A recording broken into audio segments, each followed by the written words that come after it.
Dans les 10 prochaines minutes, je vais exactement vous expliquer si vous êtes une agence qui proposait ses services en étiquette, que vous fassiez 5, 10, 20, 30, 50, 100 000 euros de chiffre d'affaires par mois, quel process vous devez absolument mettre en place dans votre onboarding client. Lorsque vous vendez vos services en étiquette, que ce soit des prestations à 2, 3, 10 000 euros, vous ne pouvez pas passer outre l'expérience client. C'est par là que va passer la valeur perçue, c'est par là que va passer la recommandation, et c'est aussi par là que va passer la possibilité d'upseller vos clients. Je vais pas passer par 50 chemins, j'ai envie que ça soit une vidéo assez courte. Mon objectif, c'est qu'à la fin de cette vidéo, vous puissiez mettre en place ces process, ces systèmes dans votre onboarding client au sein de votre agence. Le process que je vais vous partager, c'est ce qui fait la différence entre des agences qui sont bloquées à 5, 10, 15 000 euros de chiffre d'affaires par mois et celles qui font 50 voire 100 000 euros de chiffre d'affaires par mois. Pourquoi l'onboarding client est-il l'une des étapes, voire l'étape la plus importante dans le déroulé de la prestation de votre agent? L'onboarding, c'est le premier contact que vous avez avec votre client et c'est le plus important. C'est le moment où tout commence, le moment où la relation se crée et c'est ce qui va jouer sur l'image que va avoir votre client par rapport à votre agence. Quand un client signe chez vous, il est dans une phase d'excitation de dopamine. Il se dit « Ok, j'ai pris une bonne décision » et c'est là que tout va se jouer. Si vous réussissez votre onboarding, vous avez tout gagné. Vous avez créé de la confiance, de la satisfaction, vous allez poser les bases pour une relation à long terme. Si vous le ratez, c'est l'inverse. Mauvaise impression, perte de confiance, voire des mauvais avis. L'onboarding, c'est le point d'accroche le plus fort entre votre client et votre business. C'est le moment où il découvre votre manière de travailler, votre professionnalisme et votre niveau d'organisation. C'est aussi le moment qui va déterminer comment il va parler de vous derrière. Parce que la valeur perçue, elle ne se crée pas uniquement dans les résultats, elle se crée dans l'expérience, dans la manière dont vous accueillez, dont vous guidez, dont vous structurez la relation. Et c'est ce qui va faire passer en fait un simple paiement en relation de confiance. C'est aussi le meilleur moyen de se différencier sur un marché saturé. Aujourd'hui, le marché est rempli de clones, même offre, même promesse, même landing page, même contenu. Tout le monde ressemble à tout le monde, que ce soit des agences à 10 ou 100K. Le but, c'est de démarquer et de créer votre propre image, et ça passe par une expérience client forte. C'est quelque chose qu'on a perfectionné ces derniers mois, et c'est ce que je vais vous partager aujourd'hui, comment build une expérience client qui soit unique. Si vous montez une agence aujourd'hui, vous allez devoir être à la hauteur de la concurrence. Si vos concurrents ont mis en place un onboarding client solide, et que vous non, vous n'allez pas réussir à closer ni à retenir vos clients. Et côté client, leur attente évolue aussi. Quelqu'un qui a travaillé avec une agence avec un vrai onboarding client ne pourra plus jamais revenir en arrière. Donc à très court terme, là où vous pouvez vous démarquer, c'est sur l'onboarding client. C'est la première étape de votre expérience client, c'est le premier contact et c'est là où vous allez pouvoir poser les fondations pour augmenter la satisfaction, décupler le taux de recommandation et augmenter la lifetime value. Et maintenant, on va passer sur Miro, je vais pouvoir vous montrer comment structurer tout ça, comment créer un onboarding client qui soit clair, automatisé et ultra professionnel, et surtout comment faire en sorte que votre client ressente dès les premières heures le professionnalisme de votre service et de votre agence. Déjà, on doit considérer que l'onboarding client démarre au moment où le prestataire close la prestation. Et ça, c'est à vous de le définir en amont. Quand est-ce que le prestataire close la prestation? Est-ce que c'est à la réception d'un devis signé ou est-ce que bien c'est à la réception d'un paiement? Dans ce cas-ci, j'ai mis paiement Stripe parce que disons que dans 90% des cas, dans les agences à cash flow, le début de la prestation commence via un paiement Stripe. Une fois que votre client paye un paiement Stripe, il va directement être redirigé vers Slack. Pourquoi Slack? Slack, c'est la plateforme qui permet de communiquer en fait directement avec ses clients, avec ses prestataires, avec son équipe. Et quand le client accède à Slack, il se passe trois choses. Le côté réassurance, le côté expérience client et surtout le côté gain de temps pour l'agence. Je vais commencer par vous parler du côté le plus important, évidemment, le côté relationnel, le côté expérience client. Qu'est-ce qui se passe réellement quand le client rejoint Slack?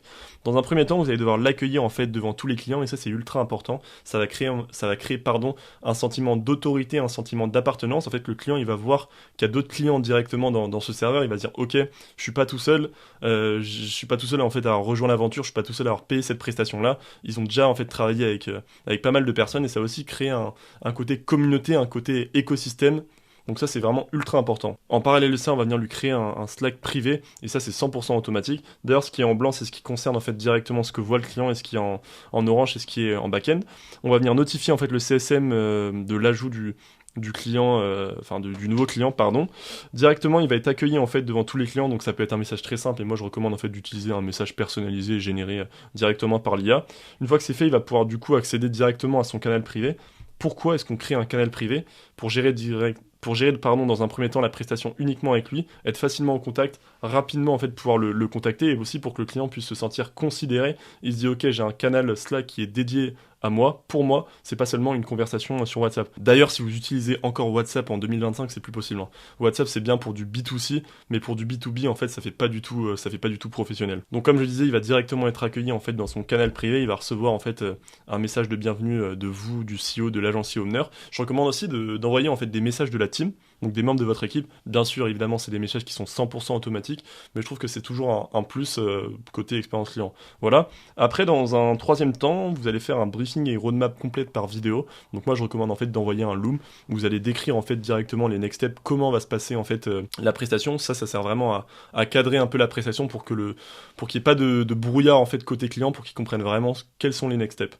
Donc vous pouvez faire une vidéo, donc un Loom comme je l'ai dit, ou sinon vous pouvez faire un récap écrit directement de la roadmap écrite écrites, donc avec par exemple première étape vous devez remplir ce formulaire, deuxième étape vous devez regarder cette vidéo, etc. Une fois que c'est fait, en fait en interne vous allez devoir créer directement un drive privé, un drive personnel. Là vous allez pouvoir ajouter des datas majeures, donc que ça soit des dossiers principaux tels que des inspirations, des témoignages, de la méthodologie ou encore des données clients.